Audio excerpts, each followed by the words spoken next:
All right, so why don't we go ahead and get started out of respect of you guys that showed up on time. So today we're going to talk about anesthesia for airway surgery. And I don't think that I'm going to be presenting you a lot of new material. So really what this lecture is about is I want you guys to start thinking as if you were the attending. So for some of you, Garrett, you're going to be attending very soon. For the rest of you, it'll be much sooner than you think it'll be. And one of the things that I had the toughest time with the transition from being the trainee to being the attending was, realizing that now ultimately all the decisions were my responsibility, and that I was going to decide how the case was going to be done, and I was going to have to live with the complications, right? So we're going to talk about three things. We're going to talk about airway fires in the context of lasers, epiglottitis, and foreign bodies. All right? And by the way, this is sort of all about what the oral boards are about as well, okay? And if you haven't figured it out already, there's not a lot of right or wrong answers in medicine. It's all shades of gray and risks and benefits. So with that in mind, we're going to talk about lasers to start with. So lasers have a lot of advantages for the use in airway surgery. So one of the things is that they can be very precise. You know exactly where the laser energy is going to go. It rapidly denatures proteins. There's some evidence that it promotes rapid healing, can instantly coagulate bleeding vessels, allows for minimal edema. The dangers obviously include if you zap the wrong area. You can also injure other people if you're not watching where the laser is going. There's also some evidence that using a laser, you can vaporize virus particles, such as, commonly here at this hospital, we do lasers for papillomas. So there's evidence that you vaporize the papilloma virus. Thankfully, it doesn't seem that those are infective. And then what we're going to spend the majority of our time talking about is the risk of airway fires with lasers. So this is a site that hopefully none of you ever see. Where I did my residency, we had sort of a mad scientist anesthesiologist who every year took us out in the back of the hospital, hooked up an ET tube to an oxygen cylinder, and lit it on fire. All right. So what are the three components that you need for a fire, Benjamin? Oxygen, or more generally, you need an oxidizer, so something that can give off an oxygen atom. All right. What else, Garrett? Fuel. Fuel, all right. And what would be examples of fuel in the OR? Paper, or even the nutraceuticals with salt. Yep. Drapes. All right, drapes. Another good fuel would be prep. All the preps are basically alcohol-based. All right, so we got oxidizer, fuel. What else do you need? You need a heat source, right? And so what would be examples of a heat source in the OR? Laser, Bovie. All right. Other things that we don't commonly think about is fiber optic equipment. If you leave the fiber optic scope on and set it on the drapes, the light is going to generate heat. Okay. In the ortho room, all those power tools, generate friction. That's going to generate heat as well. Okay.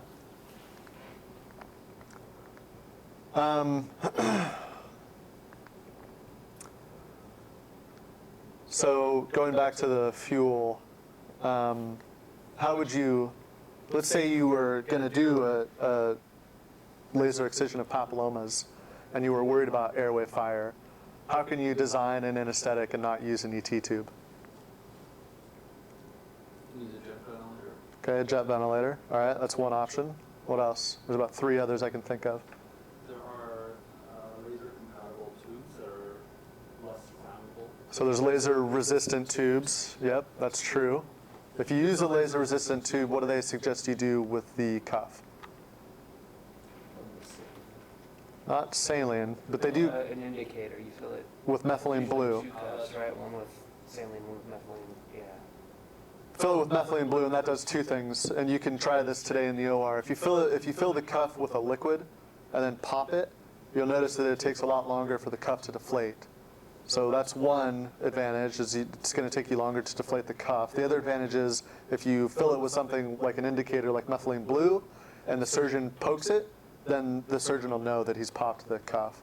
All right, but that involves an ET tube. So what other ways can you do the anesthetic without an ET tube? So you can use apnea and ventilation. Okay, exactly. A couple others.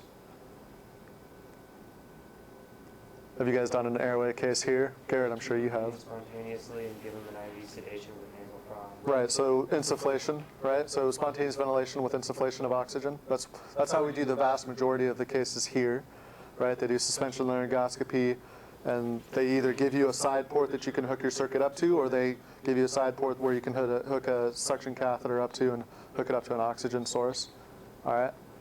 And then the other way you could do it is that you could do a nasal ET tube and then just cut it short so that it doesn't protrude past the palate. So that would be the other option. All right, and then back on oxidizers, you want to avoid the use of nitrous because nitrous can act as an oxidizer. All right, so now let's say you took all those precautions, but unfortunately you still had an airway fire. Then what do you want to do? This used to show up commonly on the written boards. Say that again? Yeah. Okay. So you want to disconnect it from the oxygen source. Now, some anesthesia machines, you can't turn the oxygen all the way off, right? Ours are not. That's not the case with ours. You can turn it off, but what you want to do is probably disconnect the ET tube from the circuit, and then pull the ET tube as quickly as possible to try to minimize airway edema and damage. Okay, good. All right, so we're going to switch gears. So this ugly looking thing is an epiglottis, all right? And this is an example of what would happen in epiglottitis. Has anybody here seen epiglottitis? No. So incidentally, this is probably how George Washington died, epiglottitis. So basically, in simple terms, it's just a very swollen edematous epiglottis. And it's so swollen that there's the risk for complete airway obstruction. So that's why we get nervous about somebody that comes in with epiglottitis. All right. Historically, before we started immunizing people to Haemophilus influenza, that was the most common cause. Now, other causes would be staph, parainfluenza, strep as well. And actually now it's actually more common to see it in adults than it is in kids, at least in the United States because of vaccinations. So this is something that comes on very quickly. There's very little prodrome. It's just something that happens very suddenly. And it's characterized by fever, dysphagia, and drooling. And basically they're going to adopt a tripod position, so they're going to try to put themselves in a sniffing position. So you might see them at the end of the bed, trying to extend their neck, try to open up their airways as much as possible. This is an X-ray which just shows this big swollen epiglottis, and that's called the thumb sign. So as far as the management goals, so there's basically three things. So you want to keep the child calm, and obviously team communication is going to be important in here. You don't want to embark upon something without an ENT surgeon nearby. And then the therapy is really, secure the airway if you need to. If you don't think the airway needs to be secured, then you need to constantly reassess that because this can progress very quickly. Initiate antibiotic therapies, preferably, you're going to want to direct your therapy, so get cultures if possible. And then plus or minus steroids. The reason I put the plus or minus there is because there's not a lot of evidence that it's efficacious, but a lot of centers still use steroids. All right, so now going back to number one, keep the patient calm. Why is that important? Because they can acutely obstruct if they start crying. Okay, so you're right, they can acutely obstruct if they start crying, but why? What about crying would make them acutely obstruct? Valsalva and maybe cause venous engorgement because there's more blood in the head and the neck. It's not draining. Okay, so you're sort of along the right lines. How many of you guys took a shower this morning? Mike, did you take a shower this morning? No, last night. What were you going to say, Mike? Well, I mean, wouldn't that change the airflow from laminar to turbulent? Okay, so why does that matter? Would you just be getting less oxygen to the... So you guys are along the right track. So a couple of different principles. So do you remember Bernoulli's principle? So what happens in the shower, when you step in the shower, assuming you have a shower curtain and you turn the shower on, what happens to the shower curtain? Moves towards you, all right? Why is that? So that's Bernoulli's principle. So as the velocity of a fluid increases, the pressure exerted by that fluid decreases, all right? So if you liken the air column in your trachea to a fluid, if that air column starts moving quicker, then it's going to exert less pressure on the trachea, okay? So if you start a kid crying, then there's going to be more rapid air movement, less pressure exerted on the trachea, easier for the trachea to collapse, okay? The other thing is, if you think about what happens with the caliber of your extrathoracic airways with normal ventilation, when you inspire, your extrathoracic airways are actually going to narrow slightly because of the difference between intrathoracic pressure and atmospheric pressure. All right? So now you imagine doing that when you have a narrowed airway. You're going to have to produce a more forceful contraction with your diaphragm. With that more forceful contraction, you're going to make that airway even more narrow. Okay? So those are the reasons that you want to keep the patient calm and try to keep them from crying. Okay? All right. So now I've told you what the goals are. Now you're working in the ED, and they tell you you've got a kid coming in with epiglottitis. All right? So, how are you going to do this case? What size ET tube do you want? Let's say the kid's 4 years old.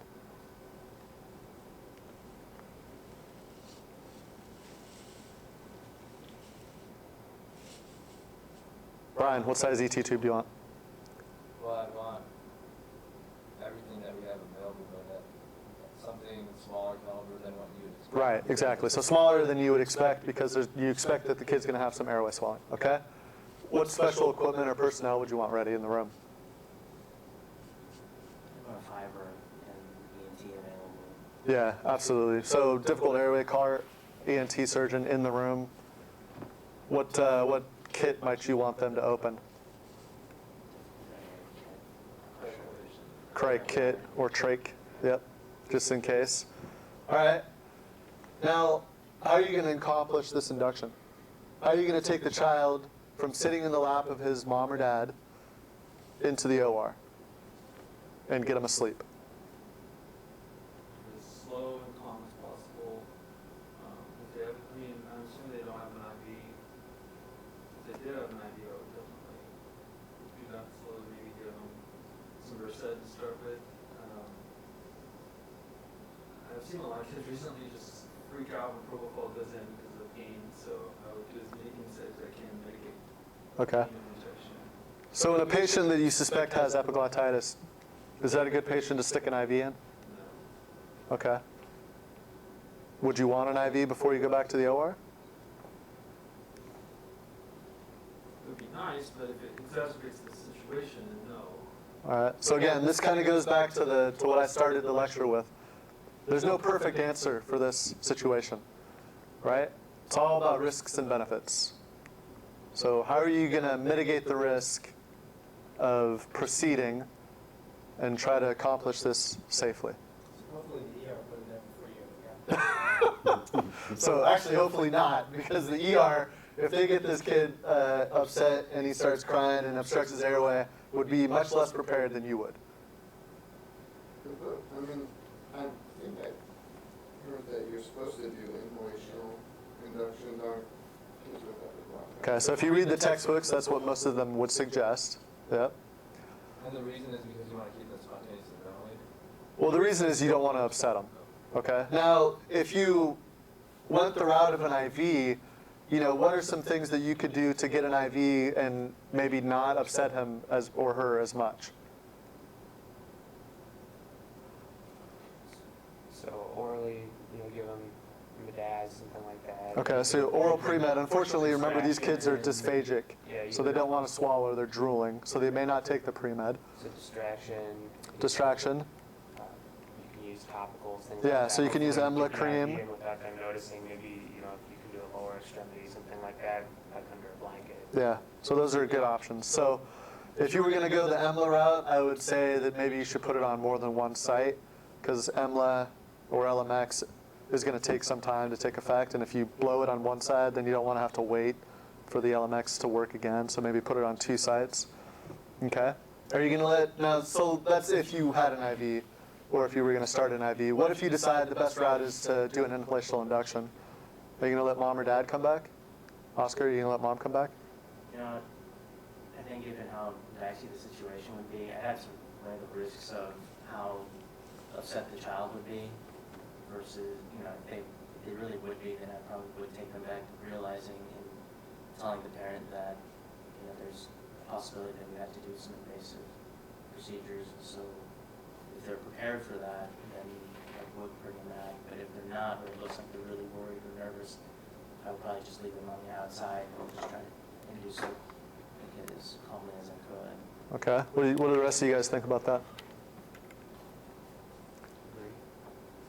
Andrew agrees. It just depends on what the parents are like and what the kid is like, how old they are. If they're going to get super anxious without a parent there, then it might be better just have a parent there. But I know it's another risk because then things go south, mom and dad don't want to walk away from that. They don't want to sit there and watch. And it puts people under stress and potentially ties up another provider who could be providing for the patient, providing for the parents now. So Yeah, that's so the downside. yeah, so hopefully you get in the sense that there's no perfect answer for this, right? But I think Oscar had a good suggestion. I think I probably would let mom or dad come back if it's going to help keep the kid calm, with the proviso that you explain to the parents ahead of time that if something happens, I need to keep my attention on your child, and I'm going to ask you to leave. And that's for the patient's safety, because I need to direct my attention on them, not on how you're reacting to things. All right? And in the days when we had Halothane, you know, Halothane was great because it wasn't pungent, even less pungent than Sevo. And what's the MAC of Halothane? Do you guys know from reading? I doubt any of you have ever used Halothane, but so the MAC of Halothane was about 0.75 to 1, and I think the vaporizer went up to 8. So you could get several MAC multiples. So you get them really deep with Halothane. You can't get them quite as deep with sevoflurane. But you would do a mask induction, typically get them nice and deep on the Halothane, then get the IV. And then once the IV is in place, then what are you going to do? Are you going to do a rapid sequence induction with 1.2 milligrams per kilo of rocuronium? Brian's shaking his head no. I just want to keep the kid. So if you were to give rock and you couldn't get the tube in, you're sort of Yeah, can't get yourself out of that. right. That's a bad situation to be in. But if you give, like, for example, induction dose of propofol and alfentanil or something like that, the kid can come back spontaneously ventilating. Yeah, maybe after some time, maybe after some hypoxia, but yeah. Garrett, how would you secure the airway? So I would, as far as the induction or after we've given SIBO, I would probably use slow titration of propofol and something like alfentanil to minimize the coughing and you know, irritation. I would probably topicalize the airway with some 4% lidocaine and try to do a fiber optic intubation. Okay.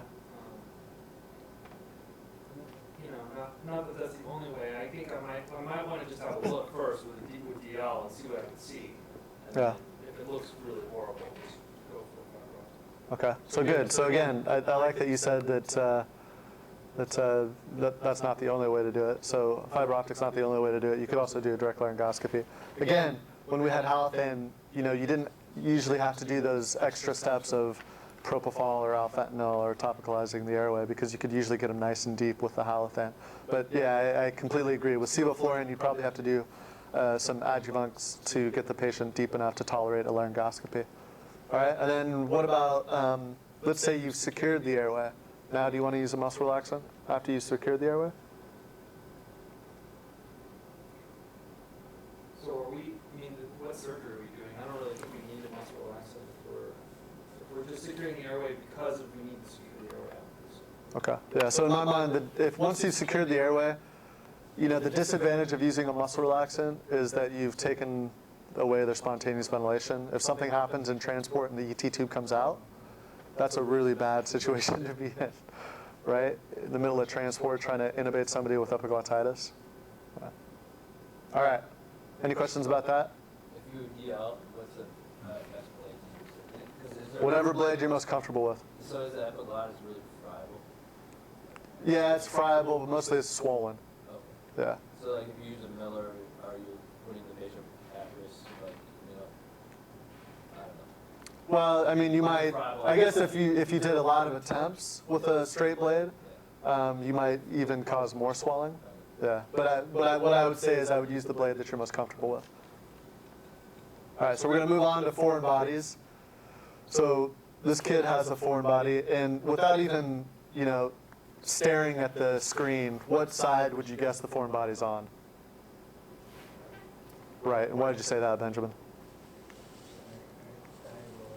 So there's a less acute angle for the takeoff of the right main stem. Yeah, and this kid does have a right main stem foreign body, and if you look at it, the right side looks hyperinflated compared to the left. And why does that happen? They can get air in, but they can't get Right. So it's like a ball valve, exactly, mechanism. So again, now we're talking intrathoracic airways. So with inspiration, you're going to get an increase in caliber of your intrathoracic airways. You allow some air past the foreign body, but then when you expire, the caliber decreases and you get air trapping. Okay, good.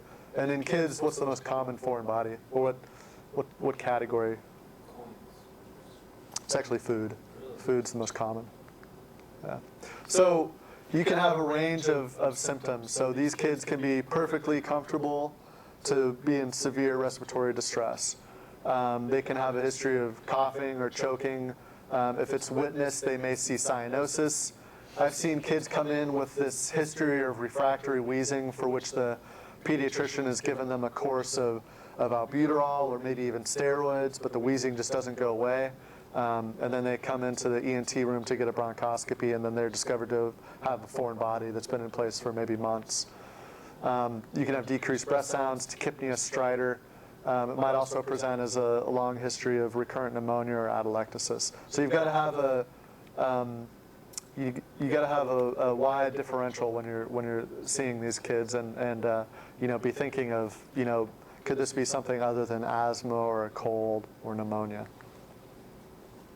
So as far as helping the diagnosis, you can see air trapping. We kind of talked about that with the X-ray, but you can also see infiltrates and atelectasis. On a chest X-ray, the important thing to remember is that in kids, the majority of the items are going to be radiolucent, so you're not going to be able to see something in the airway, because again, a lot of times it's food, and most foods, you're not going to be able to see on a chest X-ray. And commonly within the first 24 hours, the X-ray is going to be normal anyway. All right, and so then going back, so we talked about air trapping, right? But why would you see atelectasis? How could you see atelectasis?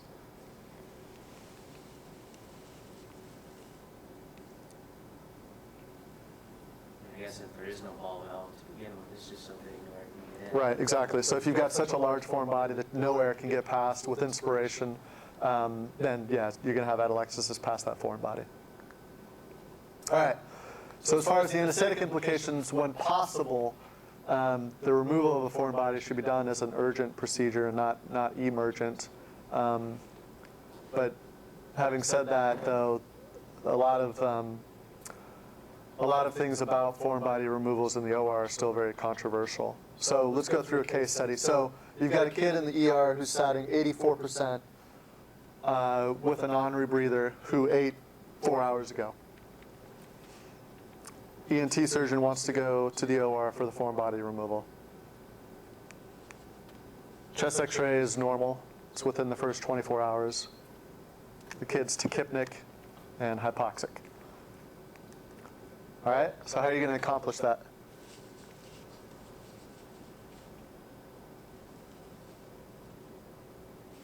Don't everybody speak up at once. I favor IV induction. You want to do an IV induction? Well, if their airway looks okay, which in kids usually does, I'd favor a rapid sequence induction. And you know, basically, I hope that I don't have trouble getting the tube in once you've done that. Okay, so I've got to vote for rapid sequence induction now. How are they going to get the foreign body out if you've got an ET tube through the airway? They'd have to extubate the kid or go through it. Okay, so have you done a foreign body removal? No. So what they typically do, in fact, I think the only thing I've ever seen them do is a rigid bronch. And through the rigid bronch, they can get a telescoping forceps and use the telescoping forceps to get the foreign body out. So an ET tube would make us all feel better because we feel like we have some airway protection, but it's unlikely that they're going to be able to accomplish this through an ET tube. What other suggestions? Garrett? I mean, probably, unless they have an IV, I just do an inhalational induction, but start them on TIVA. And then use the side port on the bronch for giving some oxygen. So the kid ate 4 hours ago, so you're going to do a spontaneous ventilation on a kid with full stomach?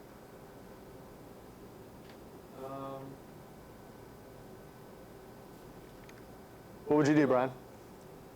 There's no right answer. Exactly. There's no right answer. Because no matter what you do, you face the risk of the opposite. Right. So again, this comes down to what's the greater risk?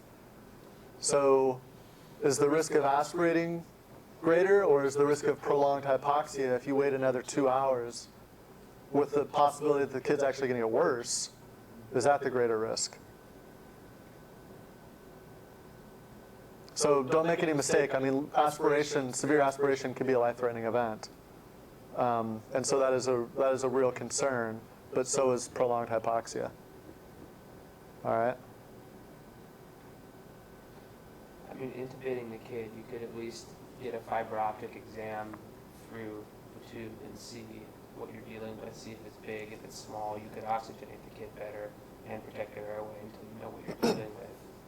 Okay, so let's. The food-wise, you don't know how big it is. Or So let's go back to your suggestion of doing a rapid sequence induction. All right, so let's say you've done that and you've intubated successfully, but now you're actually unable to ventilate. well, What might have happened? you could be main stemmed on the same side. No, you're not main stem. You're in the trachea. Positive pressure is pushing the foreign. Right. So you've taken a foreign body where you don't know the location of, and if you've committed yourself to positive pressure ventilation, you may move the foreign body to somewhere where it's worse. Right? I'm not saying that's a wrong suggestion. Again, I'm just trying to emphasize that there's no perfect answer for this situation. All right? So I think what it's going to come down to is how bad the hypoxia is. If the kid's really hypoxic, I think you have to make the argument for proceeding, regardless of the NPO status. Now, you can do some things like you can give Bicitra, to help neutralize the stomach acid. You may be able to place an NG tube ahead of time and see if you can suction out stomach contents. Although you have to remember, if the kid ate recently, there's going to be large particulate matter that you're probably not going to be able to get out with an NG tube. But those are things that you can do to help mitigate against the risk of aspiration. For the induction, you can put the bed in reverse Trendelenburg, maybe hold some cricoid pressure. I think, again, there's lots of ways to do it. I think one of the ways you could do it is an inhalational induction, try to maintain spontaneous ventilation. And that way, you've got less risk of moving the foreign body.